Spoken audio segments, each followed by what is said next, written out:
Le procès en citation directe opposant les leaders du FNDC au ministre de la Justice, Alphonse Charles Wright, s'est ouvert ce jeudi 22 juin au tribunal de première instance de Dixine. Dès l'ouverture de l'audience, le président Ibrahima Sori de Tounkara a tout de suite fixé la caution à 1 million avant de renvoyer le dossier à demain pour l'ouverture des débats. L'occasion ne sera même pas donnée aux plaignants de se prononcer sur la fixation de cette caution. Une situation que déplore Msalifou Beavogui, avocat de Fonike Minguet et compagnie. Pour l'avocat, le début de ce procès laisse croire que nous ne sommes pas dans un procès juste et équitable. L'avocat estime que la manière dont cette première audience s'est tenue n'est pas conforme à la loi. Il poursuit en disant: nous avons un sentiment mitigé. Je n'ai jamais, dans ma petite carrière d'avocat, assisté à une audience de ce genre. Quand vous citez un citoyen devant le tribunal correctionnel,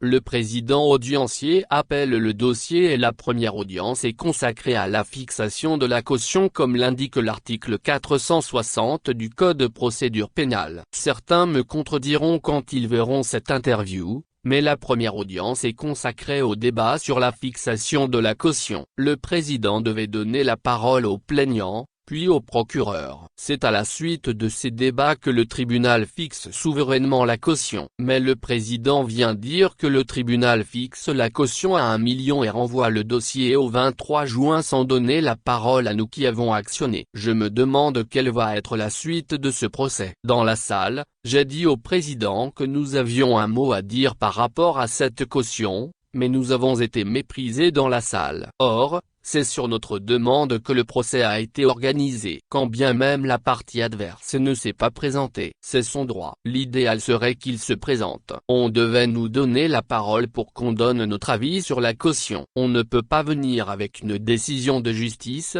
la vider et renvoyer l'affaire. Mon client et moi avons de la réserve par rapport au déroulement de ce procès. Nous commençons à avoir des appréhensions. La manière dont cette première audience s'est tenue n'est pas conforme à la loi. C'est pour dire demain que notre dossier n'est pas recevable pour tel ou tel autre motif. Le départ nous fait croire que nous ne sommes pas dans un procès juste et équitable. Mais, il y a les juridictions nationales et les juridictions supranationales. Qu'on ne pense pas qu'on peut tuer le poussin dans le vin.